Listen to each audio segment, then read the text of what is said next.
Hola a todos. Hoy hablaremos del síndrome de ovario poliquístico, su etiología, cómo se produce. Pues bueno, hablaremos acerca del síndrome de ovario poliquístico. Ya he hablado en muchas ocasiones del síndrome de ovario poliquístico, pero creo que siendo una de las patologías o siendo la patología más frecuente a efectos epidemiológicos hormonales en el sistema hormonal femenino, nunca está de más hablar de la etiología, las causas del síndrome de ovario poliquístico, por qué se produce y evidentemente a efectos prácticos qué podemos hacer con una mujer que tenga el síndrome de ovario poliquístico o cualquier tipo de síntoma asociado. Pues vamos a empezar a hablar de ese síndrome de ovario poliquístico que a muchos de vosotros, ya sea pacientes que lo estéis sufriendo o ya sea terapeutas, entrenadores, nutricionistas, médicos, que tenéis a pacientes que os llegan con el síndrome de ovario poliquístico y queréis saber qué tipo de abordaje práctico que hay que realizar.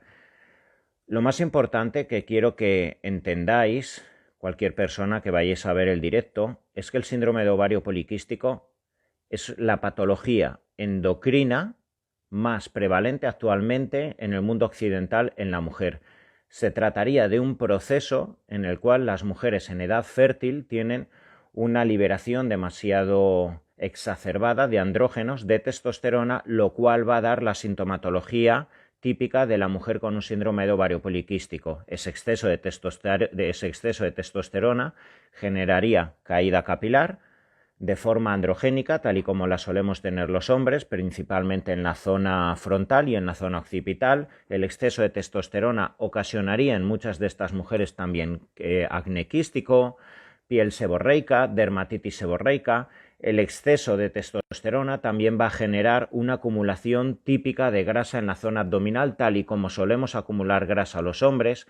Ese exceso de testosterona va a generar hirsutismo, que es la acumulación de vello principalmente en la zona facial del mentón, de la mandíbula, y el exceso de vello también a nivel de los brazos, en la línea alba, y que normalmente es un tipo de vello muy resistente incluso a las técnicas de láser. Esto lo he podido verificar en muchísimas ocasiones en muchas mujeres que incluso realizándose IPL, láser alejandrita, etcétera, como tenían de base ese exceso de testosterona, no lograba eliminarse el exceso de vello.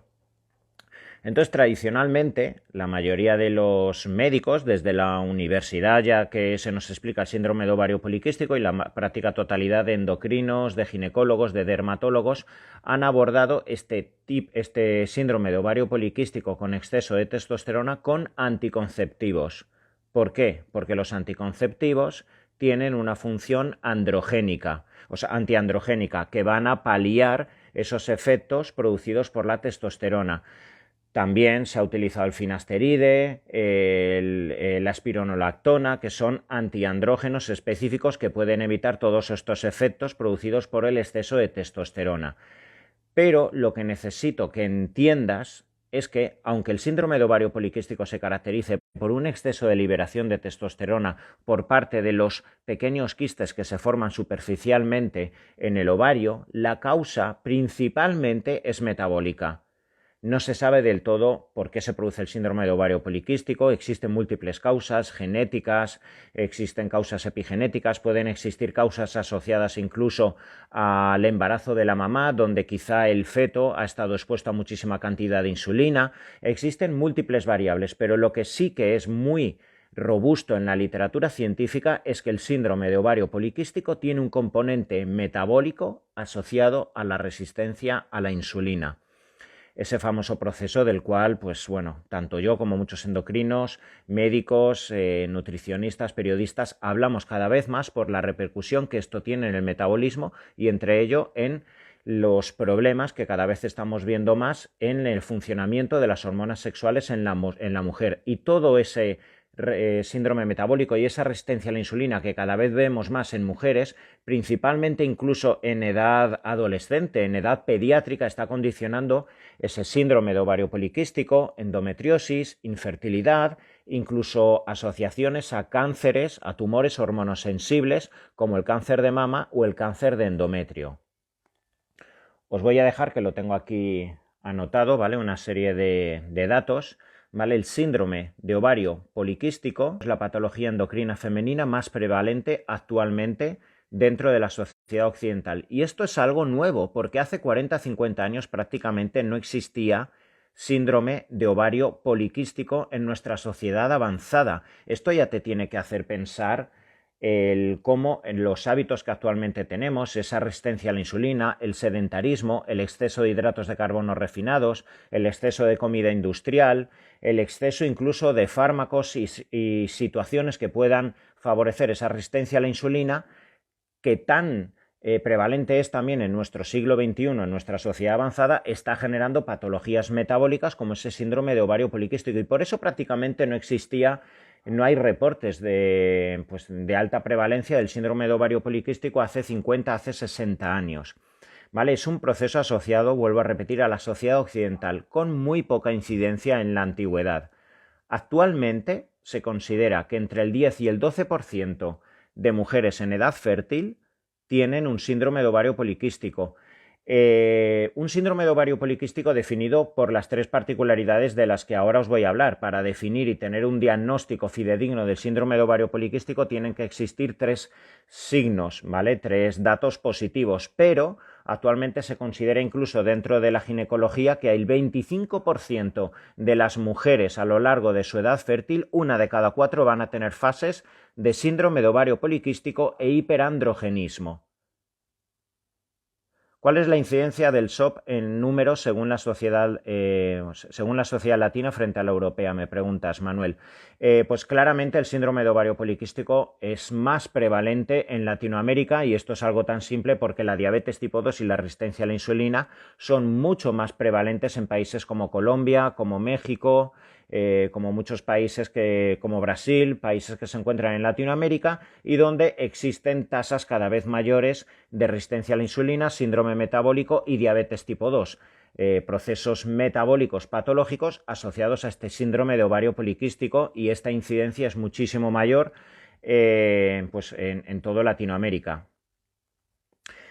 Y vuelvo a repetir que dentro de la etiología, de la fisiopatología asociada al síndrome de ovario poliquístico, existen múltiples impactos fisiológicos. El metabolismo, esa resistencia a la insulina que existe de base, pero existen existen procesos asociados, por ejemplo, esto se ha observado mucho, a los 9 meses de fecundación que ha tenido la mamá, si ha existido una resistencia a la insulina, si a partir de la semana 20-22 se ha desarrollado una diabetes gestacional, se ha desarrollado una eclampsia, la mamá ha subido 15, 20, 25 kilos, esos embarazos que antes decíamos, uy, qué bien has subido kilos, que estás comiendo para dos, pues todo esto se encuentra más asociado a que la niña a los 14, 15, 16 años pueda desarrollar un síndrome metabólico, resistencia a la insulina y síndrome de ovario poliquístico, etc. Hay componentes genéticos, existen muchísimas particularidades, y por eso no solo podemos decir, no, el síndrome de ovario poliquístico es algo genético, es algo congénito o es algo solo metabólico. No,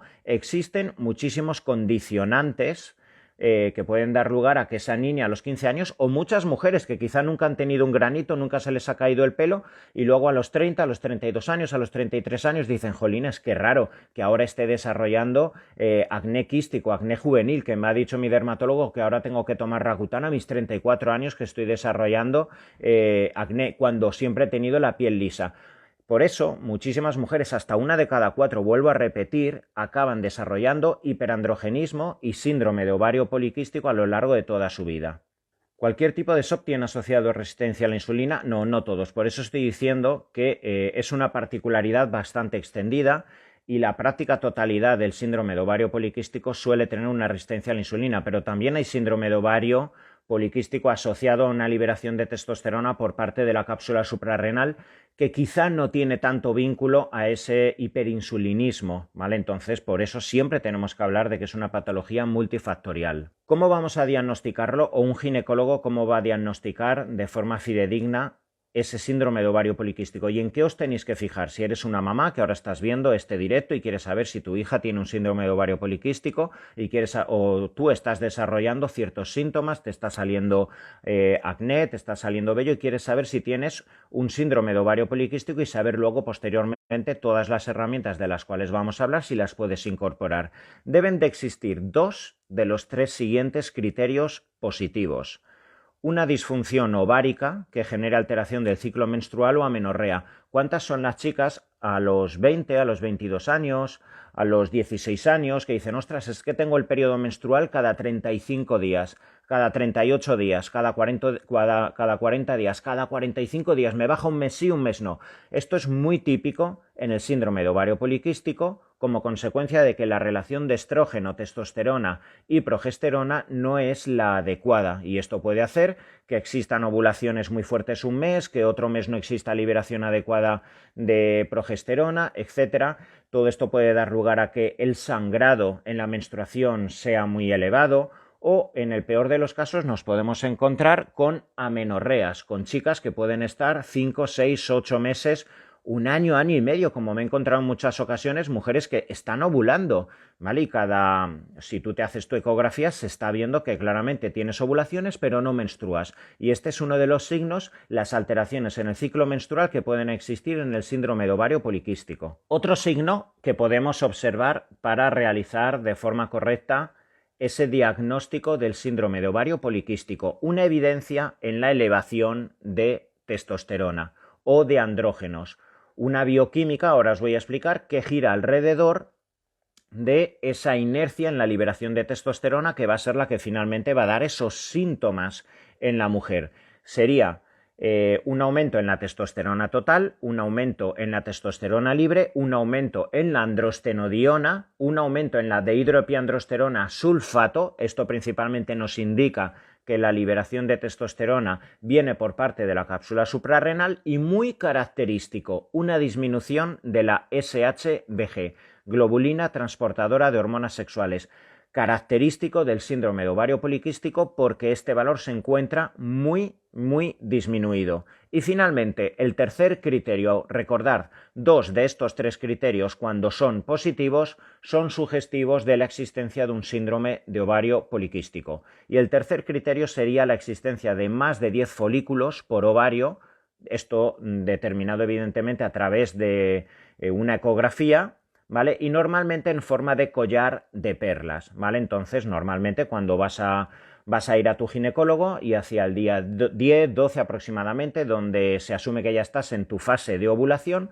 se pueden observar 10, 12, 14, 16 folículos por ovario, lo cual es sugestivo de que esta mujer tiene síndrome de ovario poliquístico, y estos folículos que no van a madurar del todo, esto es muy curioso, la mujer con síndrome de ovario poliquístico tiene muchísimos folículos, ¿vale? Por eso normalmente además son mujeres con una reserva ovárica muy alta, con una hormona antimuleriana muy elevada, lo cual nos indica que hay una reserva ovárica muy grande, pero estos folículos no llegan a madurar, es decir, luego la capacidad para quedarse embarazada por parte de estas mujeres es muy débil, y estos folículos son los que acaban liberando altas tasas de testosterona, y que finalmente son los que van a dar lugar a toda esta cantidad de síntomas asociadas al hiperandrogenismo. 2 de 3 de estos criterios de los cuales acabamos de hablar. ¿Cuáles serían los síntomas a corto plazo? ¿Vale? Si eres una chica bueno, puede ser que no creo que haya ninguna chica adolescente viendo este directo, pero sí que puede existir una mamá de cualquier niña con 14, 15 años que ya pueda estar desarrollando este síndrome de ovario poliquístico. Puede ser que seas una mujer de 20, 22, 30, 32 años que esté desarrollando síntomas de los cuales ahora mismo te voy a hablar y que sean sugestivos de ese síndrome de ovario poliquístico. A corto plazo tendríamos esos ciclos irregulares, esa amenorrea, podríamos perder los ciclos menstruales, vamos a tener el hirsutismo, es el crecimiento del vello, que normalmente lo vamos a tener en la zona de la patilla, en la zona del mentón, en la zona pectoral, la línea alba, que es la zona que se encuentra por encima del ombligo, y los brazos. Normalmente podemos encontrar a chicas que tienen muchísimo vello fuerte en los brazos y que incluso, como anteriormente te he explicado, aun con técnicas de láser o de IPL, no acaba yéndose. Vamos a tener a chicas con acné, que incluso tomando antibiótico, incluso haciendo varias tandas de Rakutan, la isotetrinoína, no acaban de eliminar el acné, que se puede luego enquistar y dejar las marcas típicas del acné quístico. Vamos a tener alopecia androgénica, el pelo va a debilitarse, principalmente en la zona frontal, la mujer va a empezar a perder cabello. Infertilidad, como bien he dicho antes, el síndrome de ovario poliquístico se caracteriza porque las mujeres tienen muchos folículos, más de 10, 12 folículos por ciclo, pero sin embargo no llegan a madurar, con lo que en las relaciones sexuales, aunque el espermatozoide llegue al óvulo, no se acaba generando una maduración suficiente y la mujer no se queda embarazada. Y lo más importante, hasta el 45% de los abortos que se generan en el primer trimestre son generados por un ovario poliquístico mal controlado de base. Fíjate hasta qué punto es importante controlar el síndrome de ovario poliquístico, poder controlar ese hiperandrogenismo, y cuántas son las mujeres y las parejas que están sufriendo porque la mujer no se queda embarazada. Cuántas son las mujeres que están intentando una y otra vez, mes tras mes, quedarse embarazada con todo lo que esto implica en cuanto a la carga emocional, y cuántos son los tratamientos de fecundación in vitro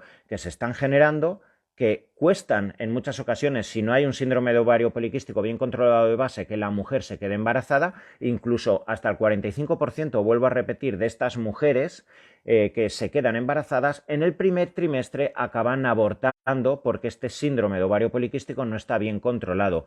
Por eso cada vez son más los ginecólogos que, cuando existe este síndrome de base, dan metformina, un antidiabético, para favorecer el embarazo y para que en esos meses de embarazo no se genere una predisposición a diabetes gestacional o al aborto.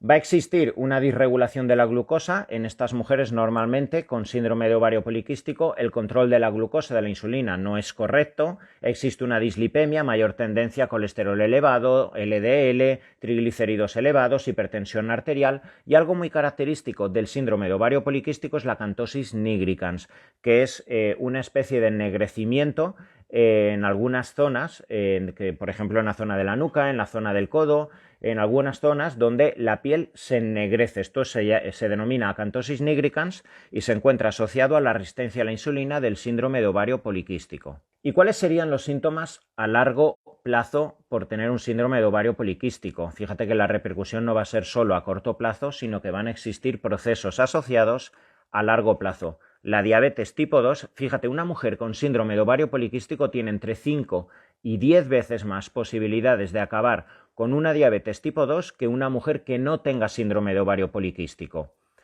Va a existir mayor predisposición a inflamación crónica de bajo grado. Esto significa que la mujer va a tener mayor tendencia a que el sistema inmune se encuentre alterado, a que exista más predisposición a síndromes que giran alrededor de la inflamación crónica, fatiga crónica, fibromialgia, síndrome de hipersensibilidad múltiple química, enfermedades autoinmunes, cansancio. Todo esto gira alrededor de esos procesos que se encuentran dentro de la inflamación crónica de bajo grado, y como dicha inflamación se encuentra muy cercana a la resistencia a la insulina, todas estas mujeres que desde edad adolescentes tienen un síndrome de ovario poliquístico van a tener mayor predisposición a esa inflamación crónica de bajo grado. Mayor riesgo de obesidad, 4 veces más de riesgo en una mujer con síndrome de ovario poliquístico de tener obesidad, principalmente en la zona central. Normalmente la mujer con síndrome de ovario poliquístico tiene una silueta más recta, acumula la grasa principalmente en la zona frontal, en los flancos del abdomen, no tanto como una mujer más estrogénica que acumula la grasa en las cartucheras, el glúteo, las mamas, ¿vale? Pero aquí la predisposición de la testosterona a acumular grasa abdominal hace que el cuerpo sea más recto. Existe mucho más riesgo de patologías cardiovasculares, evidentemente si hay más resistencia a la insulina y más riesgo de patologías cardiovasculares. Existe hasta 7 veces más riesgo de infarto de miocardio en estas mujeres, más riesgo de cáncer de mama y cáncer de útero. Esto es muy simple porque las mujeres con síndrome de ovario poliquístico tienen más testosterona y esta testosterona tiene más posibilidades de aromatizar, transformarse en estrógeno, y por eso muchas de estas mujeres acaban teniendo patologías derivadas del hiperestrogenismo, fibroadenomas mamarios, miomas uterinos, pólipos y, en el peor de los casos, cáncer de mama y cáncer de seno endometrial. Y por último, esto no se encuentra confirmado en la literatura científica, existiría más riesgo de osteoporosis. Fijaos que hasta el 52% de las mujeres con síndrome de ovario poliquístico tienen infertilidad, el 35% obesidad, 27% acné, 65% vello facial, 14% sangrado irregular, 28% de las mujeres no tendrían el periodo y el 52% de las mujeres tendrían periodos irregulares. Como bien hemos dicho, las causas del síndrome de ovario poliquístico son multifactoriales. En primer lugar, podríamos decir que es desconocida. No nos las demos de listos, ¿vale? Porque cada vez aparecen más estudios de polimorfismos genéticos, cada vez sabemos más genes vinculados, pero a su vez, mientras más estudiamos, más incógnitas aparece alrededor de este síndrome de ovario poliquístico, no bien aún caracterizado del todo. Sabemos que existe muchísima cantidad de testosterona, pero tampoco acabamos de saber el por qué. Existen causas genéticas, se ha podido descubrir que hay determinados genes vinculados a esa expresión del síndrome de ovario poliquístico. Por eso normalmente una mujer que tiene síndrome de ovario poliquístico puede ser que diga: mi hermana, mi tía, mi madre, mi abuela también tenían síndrome de ovario poliquístico. Puede ser que sea una familia donde a las mujeres les ha costado mucho quedarse embarazadas o que tengan un historial en la familia de muchos abortos. Existen particularidades en cuanto al funcionamiento del hipotálamo y la hipófisis. Sabéis que dentro de nuestro organismo existe un eje denominado eje hipotalámico, hipofisario, ovárico. Ese eje depende del estrés, depende de la comida, depende de los genes, depende de muchísimas variables. Pues bueno, en la mujer con síndrome de ovario poliquístico, el hipotálamo se encuentra hiperestimulado y libera mucha cantidad de GnRH. La GnRH es la hormona hipotalámica liberadora de gonadotropinas, lo cual hará que la hipófisis libere mucha hormona luteinizante, LH. Y la LH favorecerá que aumente mucho la cantidad de liberación de testosterona por parte del ovario. Por eso, para cualquiera de vosotras que quiere hacerse una analítica y quiere verificar si tienes un ovario poliquístico, si eres una mamá que quiere saber si tu niña con 15-16 años tiene un síndrome de ovario poliquístico asociado a que no le baja el periodo menstrual, al acné, etc., del tercer al quinto día, es decir, el día 3, 4 o 5, tienes que mirar la LH y la FSH. Hasta el 50-60% de las mujeres con síndrome de ovario poliquístico van a tener un valor doble de LH en relación a la FSH. ¿Vale? Entonces esto es algo ya bastante particular, aparte de esa elevación de testosterona, de andrógenos, de dihidropiandrosterona. Todos esos valores nos van a indicar que muy probablemente existe un síndrome de ovario poliquístico. Normalmente en la analítica acordaos que tenéis que mirar también los andrógenos, testosterona total, testosterona libre, androstenodiona, dihidropiandrosterona sulfato. Existe también una elevación típica de 17 hidroxiprogesterona. No la apuntéis ahora todo, que como va a quedar guardado en el reel, el directo, ¿vale? Luego lo podéis volver a revisar y así anotáis todos esos datos, y si queréis haceros una analítica, ¿vale? Veréis esa LH y la FSH típicamente aproximadamente el doble de LH que de FSH, y normalmente existirá una tendencia en estos derivados de testosterona mucho más alta, y la SHBG normalmente la vamos a encontrar por debajo de 25-30, que es esa globulina transportadora de hormonas sexuales que típicamente va a encontrarse muy disminuida. Es algo muy típico, esto lo encuentro en muchísimas chicas con síndrome de ovario poliquístico, elevación de algunas moléculas inflamatorias, como puede ser la PCR, proteína C reactiva, y algunas moléculas inmunológicas como la interleuquina 6 o el factor de necrosis tumoral alfa.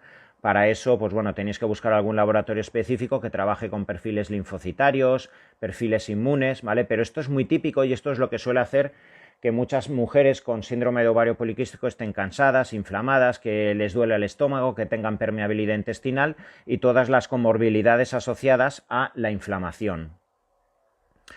¿Qué va a ocurrir a efectos metabólicos en la mujer con síndrome de ovario poliquístico? Esto es muy importante que lo entendáis, y vuelvo a decir que como esto va a quedar guardado lo podéis volver a revisar. En la mujer con un síndrome de ovario poliquístico va a existir una resistencia en el receptor periférico a la insulina.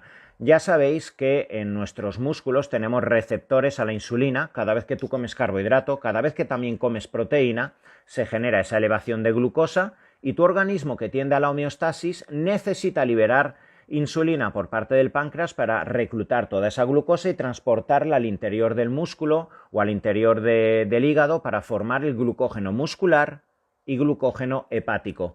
¿Esto con qué fin? Con el fin de que la glucosa esté normalizada, porque ya sabemos que para el organismo la hiperglucemia es tóxica a efectos neuronales, a efectos vasculares, etc.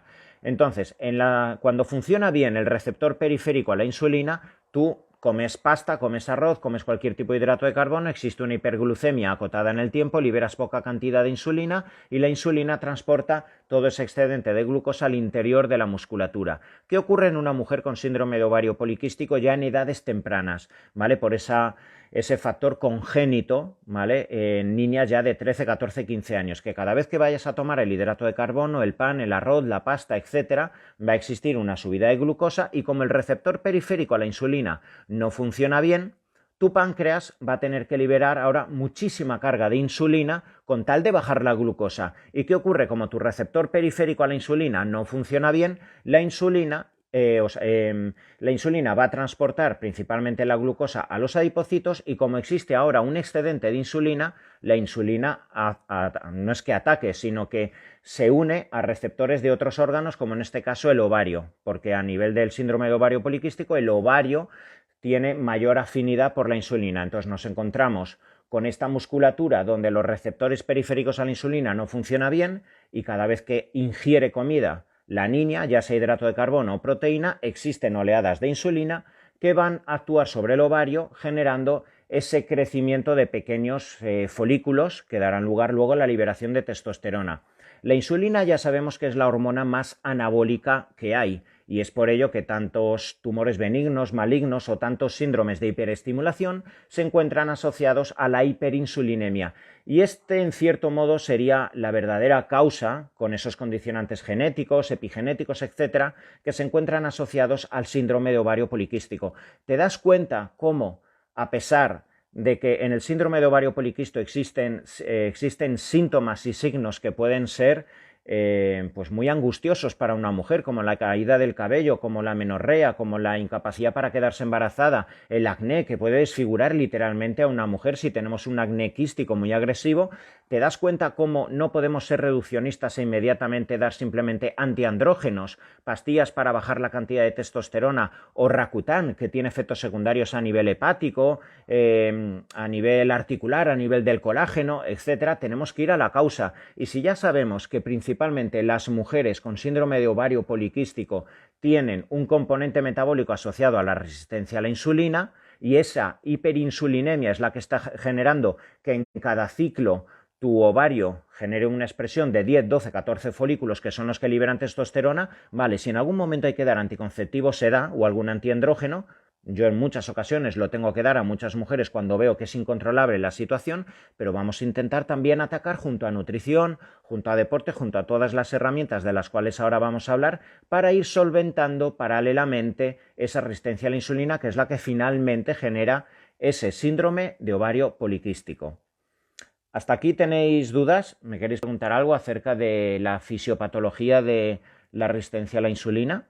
Me dicen, yo tengo síndrome de ovario poliquístico, ¿se relacionan con el cáncer de mama? Yo tengo fibroadenomas mamarios y me quiero operar del pecho. ¿Las prótesis y el síndrome de ovario poliquístico? Existe cierto vínculo a efectos fisiológicos, pero no te asustes, evidentemente estamos hablando de que el 25% de mujeres a lo largo de toda la vida van a pasar por fases de hiperandrogenismo o son susceptibles de ser diagnosticadas por un síndrome de ovario poliquístico.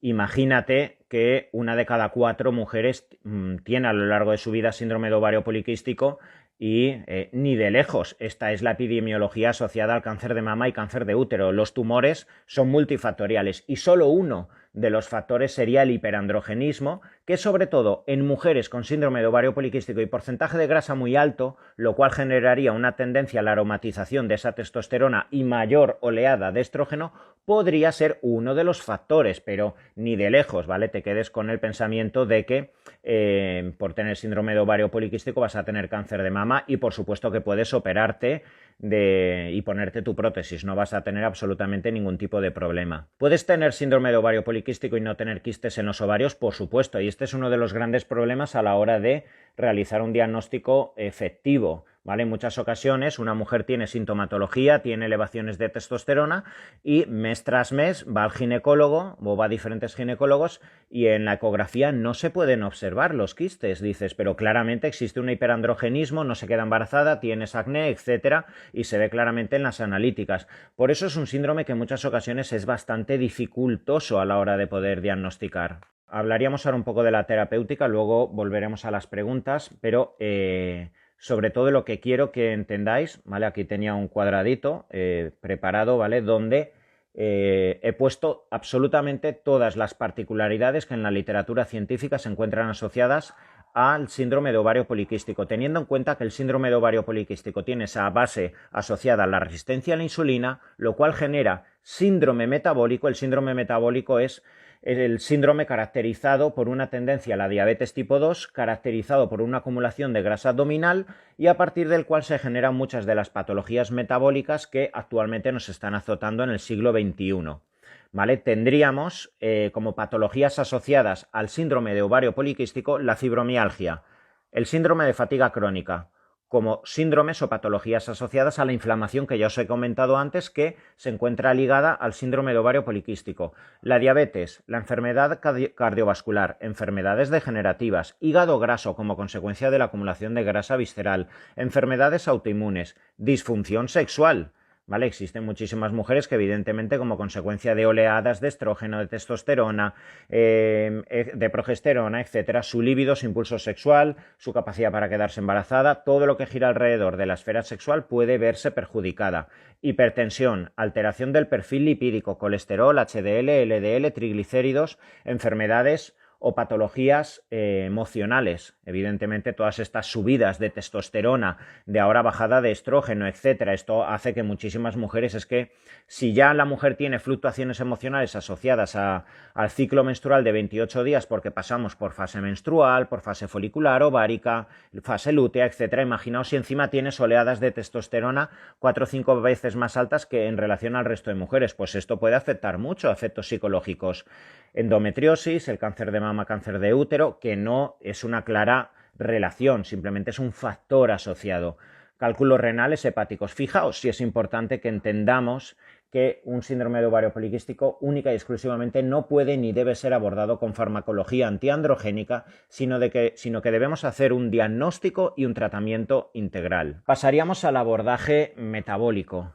¿Vale? Ese abordaje integral que debéis intentar aportar a cualquier mujer conocida, a vuestra niña, si está pasando por un síndrome de ovario poliquístico, o aplicártelo tú, ¿vale? Si estás teniendo ese síndrome de ovario poliquístico. En primer lugar, realizaríamos un abordaje nutricional. ¿Hacia dónde debe ir dirigido el abordaje nutricional? Hacia la mejoría de la sensibilidad a la insulina. Si ya hemos dicho que en estas mujeres normalmente existe una resistencia a la insulina, ¿qué vamos a intentar hacer? Al menos a corto o medio plazo, una dieta que nos favorezca mejorar a corto plazo la sensibilidad a la insulina, con lo que las dietas low carb, bajas en carbohidrato o dietas cetogénicas son muy sugestivas y existe amplia literatura científica donde al menos a corto o medio plazo esta bajada de carbohidrato y esta posibilidad donde el páncreas ya no tenga que liberar tanta carga de insulina para favorecer la homeostasis de la glucosa, favorece que el ovario no se vea expuesto a tanta carga de insulina. Evidentemente, si haces una dieta con menos cantidad de carbohidratos, sobre todo carbohidrato de alta carga glucémica, pan blanco, pasta blanca, arroz blanco, cereales industriales, bollería industrial, toda esta carga de hidratos que generarían altas liberaciones de insulina, evidentemente van a favorecer que se regenere en cierto modo, que sea más flexible de nuevo, más sensible el receptor periférico a la insulina y que el ovario no esté expuesto a tanta cantidad de insulina que finalmente es lo que produce esa tendencia al hiperandrogenismo. Lo cual no quiere decir, muy importante, el consumo adecuado de proteína y aminoácidos esenciales. ¿Por qué? Porque fijaos, he visto en muchas ocasiones mujeres con síndrome de ovario poliquístico donde como consecuencia de que en estas mujeres el hiperinsulinismo les genera mayor tendencia a acumulación de grasa abdominal y visceral, tienden a hacer dietas hipocalóricas, tienden a hacer ayunos intermitentes muy extremos. ¿Qué ocurre? Si tú haces una cetosis y haces ayuno intermitente muy extremo, es probable que la adherencia y los buenos beneficios a corto plazo hagan que poco a poco, semana a semana, mes a mes, dejes de comer calorías. ¿Cuántas veces se ven chicas, hombres también, pero estamos hablando ahora del SOP, cuántas veces veo chicas que sabiendo que la base del SOP es la resistencia a la insulina, empiezan a hacer de la noche a la mañana mucho deporte, ayuno intermitente, cetosis, rápidamente baja la insulina, puede ser que a las 3-4 semanas les baje el periodo menstrual, puede ser que el pelo, como por arte de magia, se deje de caer y no tengan prácticamente ya la piel tan sucia, con tanto acné, y dicen, ostras, ya lo tengo claro, no puedo volver a tomar hidrato de carbono y tengo que hacer ayunos intermitentes muy extremos y mira, en vez de 16-8 voy a hacer 24 y es más, luego voy a hacer solo un NOMAD porque voy a intentar desplomar del todo la insulina. Mientras más baja esté la insulina, genial, pues entonces así ya seguro que voy a controlar del todo mi SOP. Pues luego a los 3, a los 4 meses puede ser que el catabolismo, la falta de entrada de calorías, de proteína, de aminoácidos esenciales, ese cortisol, el catabolismo y la elevación de glucosa que va a generar el catabolismo muscular nos genere luego una respuesta condicionada secundaria que da lugar a mayor resistencia a la insulina. Fijaos qué locura. Lo que a corto plazo ha sido tan sumamente beneficioso, a medio o largo plazo ha generado aún más resistencia a la insulina y la mujer al tercer cuarto mes acaba teniendo aún mucha más caída de cabello, ¿vale? Un acné, un brote brutal, y esto lo he visto muchísimas veces. No sabéis hasta qué punto. Y luego la mujer, pues evidentemente se me queda mirando y diciendo, pero a ver, si he hecho lo que se supone que tenía que hacer, he cortado hidratos, he hecho deporte, he tomado metformina, he hecho ayunos, fíjate, al principio los hacía de los ayunos de 12 horas, pero he ido subiendo y ahora los hago de 20. ¿Cómo es posible que ahora vuelva a tener otra vez el síndrome de ovario poliquístico, no me baje el periodo? Porque lo has llevado al extremo, porque has catabolizado, porque te falta proteína, te faltan aminoácidos esenciales, ¿vale? Y el organismo, como mecanismo de defensa, cuando el organismo de la mujer se encuentra en modo supervivencia, con alta elevación de catecolaminas, de adrenalina, de noradrenalina, de dopamina, en ese estado que tanto gusta cuando una persona se encuentra en autofagia, da la casualidad que sobre todo en las mujeres, el hombre aguanta más porque tiene más testosterona, pero en la mujer el hipotálamo se va a inhibir, ¿vale? Se va a generar una elevación de prolactina, se va a generar mucho cortisol para sobrevivir, más resistencia a la insulina y ya tenemos el lío montado. Por eso siempre os hablaré de la homeostasis, de personalizar, ¿vale? Y al igual que os he dicho que sí, tenemos que bajar los carbohidratos, también tenemos en determinados momentos que saber usarlo, también tenemos que controlar la proteína, incluso también el consumo adecuado de grasa insaturada, un correcto balance omega 3, omega 6, que ya sabéis que vivimos en unos tiempos donde existe exceso de consumo de omega 6, como consecuencia de grasas hidrogenadas, lo cual es proinflamatorio y lo cual puede aún agravar, si cabe, mucho más este síndrome de ovario poliquístico. El ayuno intermitente, pese a haberte dicho hace unos minutos que puede ser peligroso si lo llevas al extremo, es una increíble herramienta para todas las mujeres con SOP. Es una increíble herramienta porque va a favorecer que por la mañana te baje la glucosa, te baje la insulina. Si sales a andar en ayunas incluso vas a favorecer mayor sensibilidad a la insulina, mayor desinflamación, mayor lipólisis. Entonces el ayuno intermitente bien controlado y asegurándote que en las horas de comida donde tienes que introducir tu comida llegues a las calorías, llegues al control de macronutrientes, de micronutrientes, de vitaminas, minerales, de ácidos grasos esenciales, de aminoácidos esenciales. Mientras esto esté asegurado, el ayuno intermitente es una maravillosa estrategia para el ayuno intermitente y para el control de esa hiperinsulinemia. El entrenamiento, ¿qué vamos a recomendar? ¿Qué tienes que usar? ¿Qué tienes que recomendar si tienes una cliente con síndrome de ovario poliquístico? Los dos tipos de entrenamiento. Un tipo de entrenamiento aeróbico, principalmente me gusta recomendarlo en este caso por la mañana. No tiene por qué ser de alta intensidad. Fíjate que algo tan básico que muchas personas dicen, esto no puede ser deporte, andar en ayunas. Pues cada vez en mi canal, en la semana pasada, en el canal de YouTube, puse un vídeo acerca de los beneficios que tiene una herramienta tan simple como andar en ayunas. Te lo acabo de explicar antes. Si haces algo de ayuno intermitente, te levantas con la glucosa y optimizas esa bajada de glucosa, esa bajada de insulina, favoreces la liberación de catecolaminas justo en ese momento cuando nos interesa por la mañana, favoreces la conversión de T4 a T3, todo esto gracias a haberte levantado por la mañana, bajar la glucosa, esperarte 2-3 horas hasta la primera ingesta y algo tan simple como andar o hacer sprints, pero tampoco llegar a una alta intensidad que nos genere catabolismo y nos rompa masa muscular, todo esto nos va a favorecer que poco a poco esa hiperinsulinemia y la resistencia a la insulina sea revertida. Pero el ejercicio aeróbico incidiré siempre para toda mujer con SOP, el ejercicio aeróbico extremo no balanceado con el ejercicio anaeróbico puede ser perjudicial y te puede generar catabolismo, pérdida de masa muscular, más resistencia a la insulina y mayor sintomatología asociada al síndrome de ovario poliquístico, ¿vale?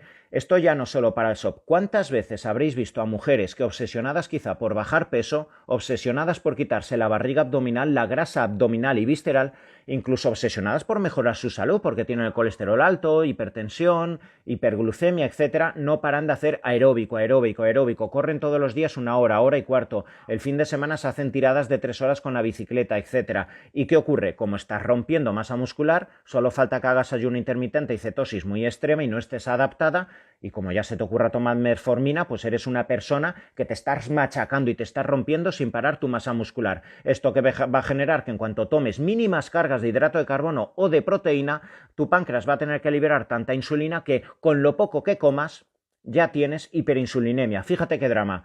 No comes, comes solo una vez al día.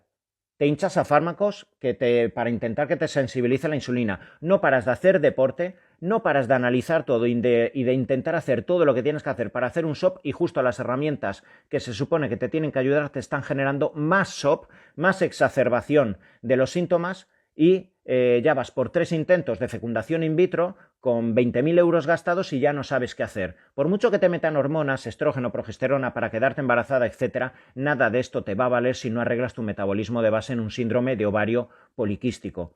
Y volviendo al deporte, el ejercicio aeróbico es importantísimo, pero debes realizar ejercicio anaeróbico que nos favorezca el anabolismo, la construcción de masa muscular, de nuevo la sensibilidad a la insulina, la biogénesis mitocondrial y de nuevo volver a ser sensible al hidrato de carbono, que hemos dicho antes que no es el malo de la película. El hidrato de carbono bien usado, bien gestionado, nos va a favorecer incluso estando ketoadaptada. Si eres una mujer ketoadaptada, genial, has hecho 1 mes, 2 meses, etcétera, para llegar a una ketoadaptación, para favorecer incluso que los cuerpos cetogénicos te protejan del catabolismo y de la neoglucogénesis, pero una vez ya estás ketoadaptada, haciendo pequeñas cargas de hidrato de carbono posterior al entrenamiento anabólico hipertrófico, vas a crecer con más masa muscular, con más eficiencia, y aún así incluso te aseguro, te mirarás al día siguiente por la mañana y seguirás en cetosis.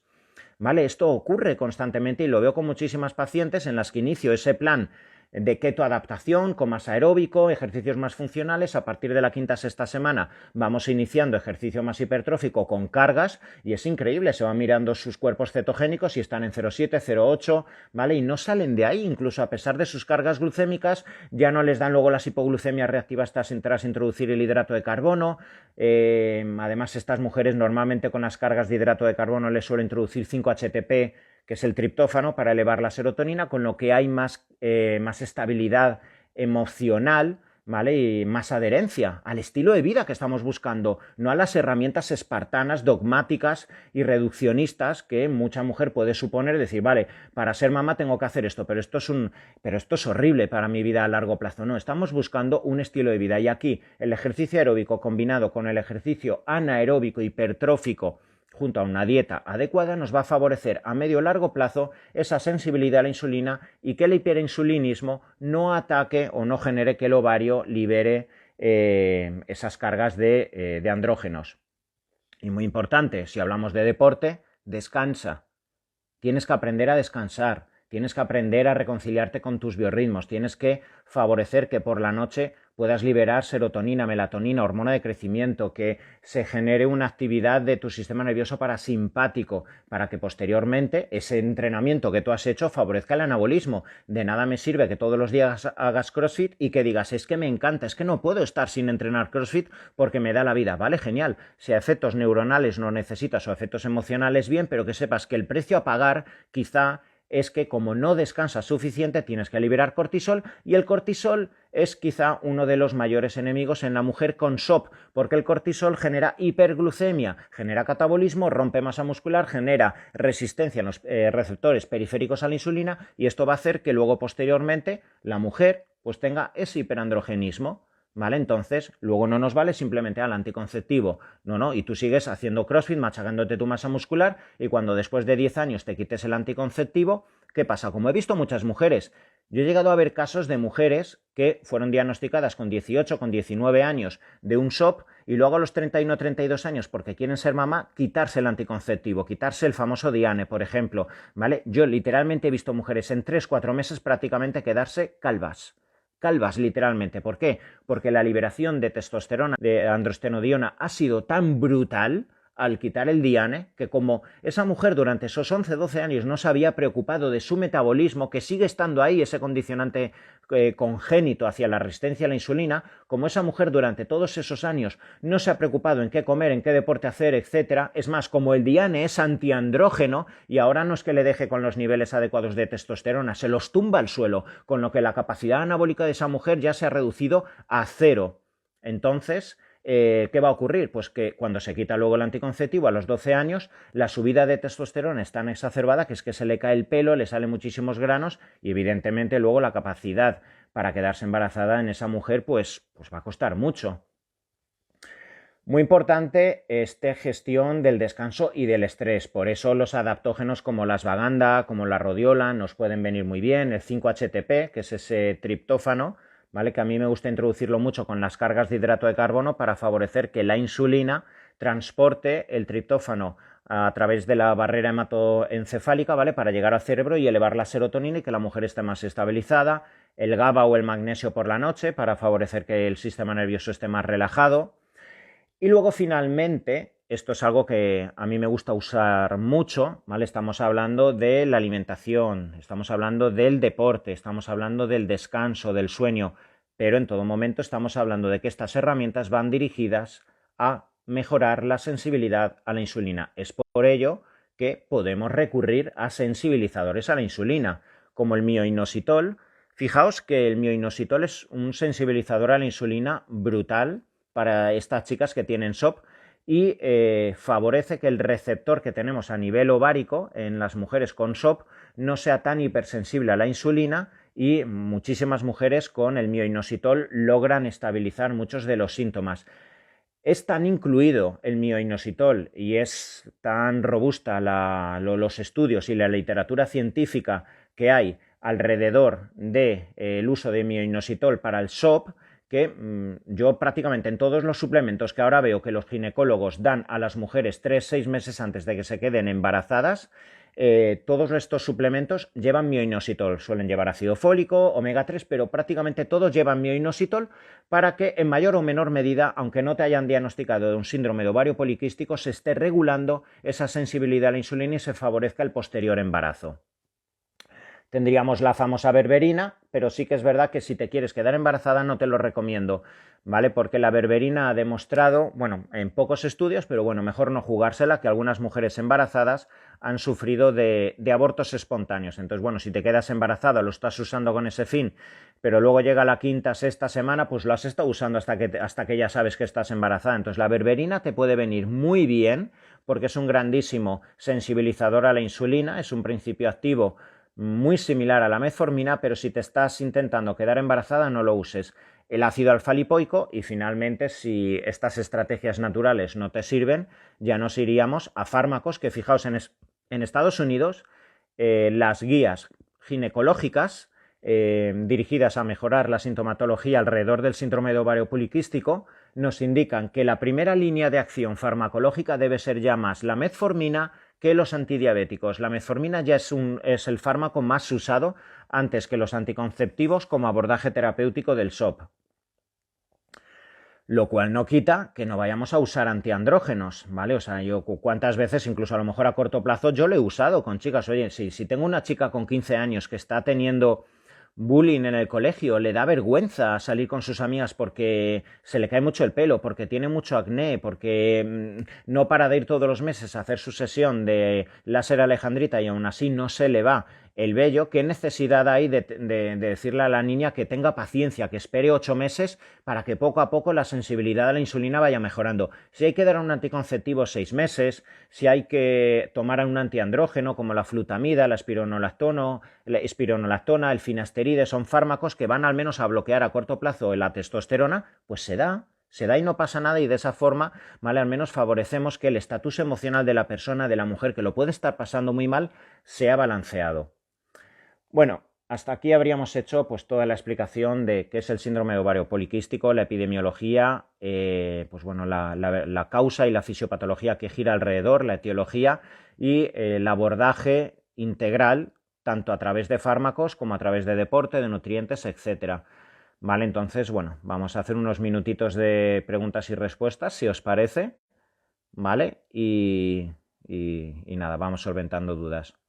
Una mujer latina, sin saber si tiene o no SOP, ¿qué análisis debe pedir a su ginecólogo? Bueno, como bien he dicho antes, entre el tercer y el quinto día vamos a medir la LH, vamos a medir la FSH, vamos a medir la testosterona total, testosterona libre, androstenodiona, 17 hidroxiprogesterona y dehidroepiandrosterona sulfato.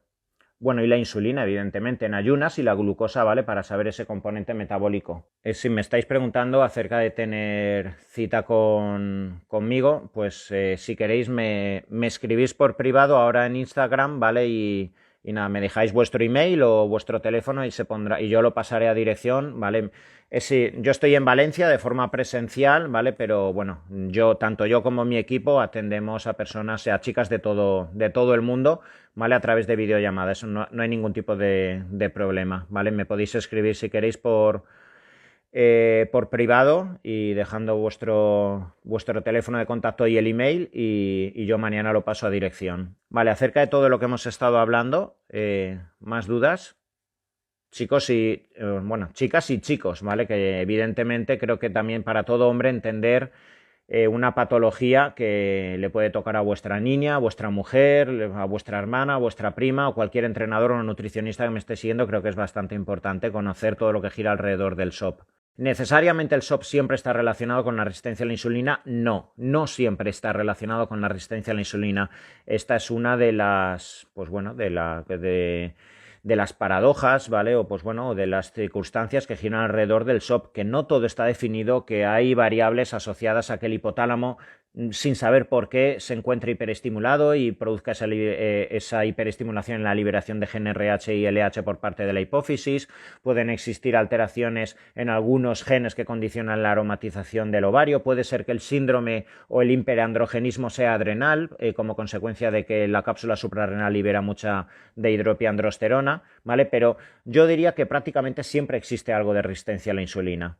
Y la resistencia a la insulina la podéis medir pues, con un simple análisis de sangre donde se mira la glucosa, la hemoglobina glicosilada, fructosamina e insulina en ayunas. Con esos 4 valores vais a poder esclarecer claramente si existe una resistencia a la insulina. La prolactina alta es algo muy típicamente también asociado al síndrome de ovario poliquístico. Esto es lo que genera en muchas ocasiones que exista esta menorrea, que la mujer también no se quede embarazada y que, ojo, como consecuencia de una liberación muy elevada de prolactina asociada al síndrome de ovario poliquístico, las mujeres no tengan dopamina. La dopamina es el neurotransmisor que genera pasión, enamoramiento, que genera ganas de comerte el mundo, que genera erotismo contigo misma, con la vida, las ganas de comerte el mundo. Cuando la prolactina se encuentra muy elevada, el organismo tumba la dopamina. ¿Por qué? Porque el organismo, el sistema nervioso está detectando una situación adversa, una situación de hostilidad y lo último que quiere es que la mujer salga al mundo, se quede embarazada, tenga encuentros sociales y sexuales.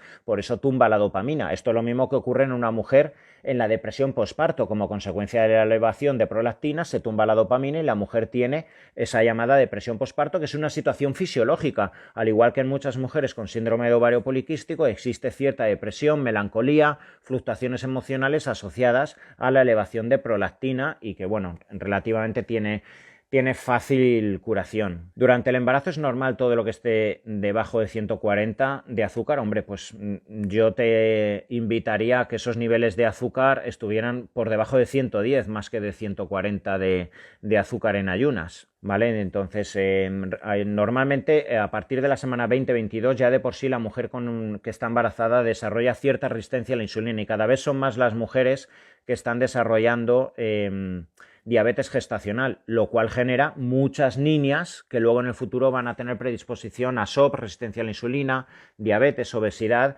¿vale? Entonces, si te vas a quedar embarazado o estás embarazada, vigila todo tu metabolismo, tu nutrición, el deporte y que no se te eleven las glucosas en sangre. Me pregunta, hago ejercicio de fuerza por la tarde, ¿debo comer hidratos después? Pues depende, habría que mirar primero cómo es tu metabolismo, cómo es tu porcentaje de grasa, qué tipo de entrenamiento has hecho. Si es un ejercicio aeróbico tampoco le veo mucho sentido meter hidrato de carbono, pero si has hecho un ejercicio anaeróbico, hipertrófico, que claramente ha generado mucha implicación muscular y ya relativamente tienes buena sensibilidad a la insulina, puedes y debes meter cierta carga de hidrato de carbono.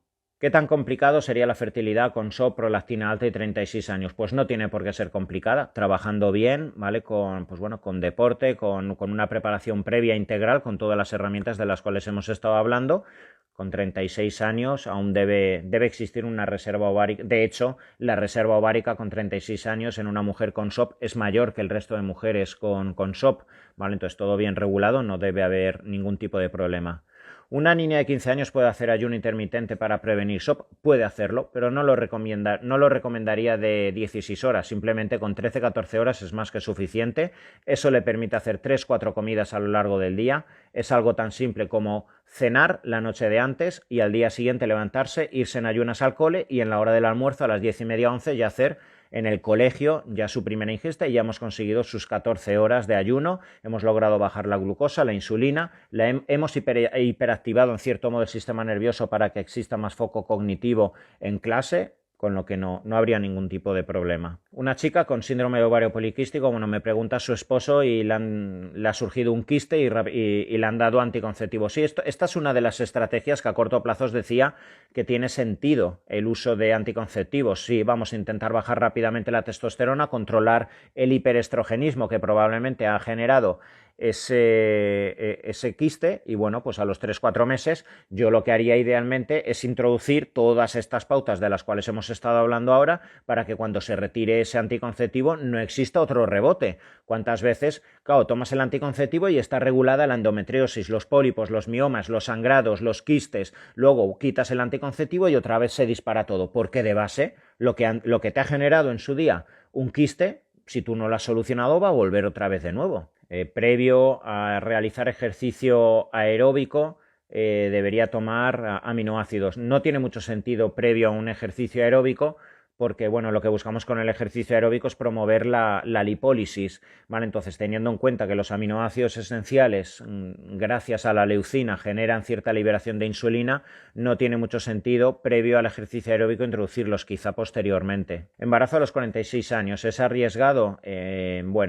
Actualmente no tiene nada que ver quedarse embarazada a los 46 años que hace 20 años. Ahora existen muchísimos controles, los ginecólogos están muy preparados, cada vez hay más mujeres que pasados los 40-45 años se están quedando embarazadas. Si el equipo, y para eso están los ginecólogos, ¿vale? Si el equipo está bien preparado y tienes los controles, no tiene por qué haber ningún problema, pero sí que es verdad, vuelvo a incidir, la importancia de la diabetes gestacional y a partir de los 40 años es muchísimo mayor la predisposición.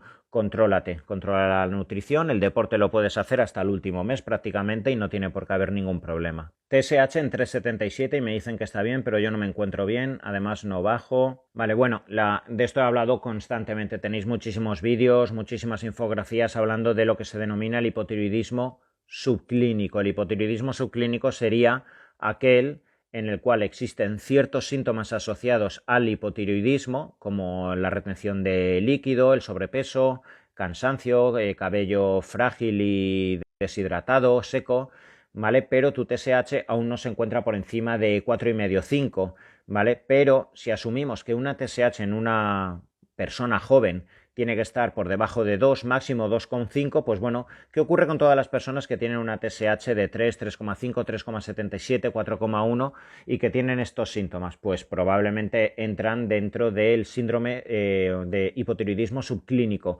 que para mí debe ser controlado, al principio con estrategias naturales a través de alimentación, de precursores tiroideos, etcétera, con selenio. Pero bueno, en el peor de los casos y sobre todo cuando se observa una elevación de anticuerpos antitiroideos con mínimas cantidades de T4 y de T3. Para mí la TSH, que además me preguntáis cuál debe ser el valor, ¿vale? Para mí debe estar por debajo de 2,5. Este sería el ideal que considero que debemos conseguir y sobre todo si eres una mujer que se quiere quedar embarazada. Aquí es impepinable, ¿vale? Que tengas una TSH por debajo de 2, 2,5.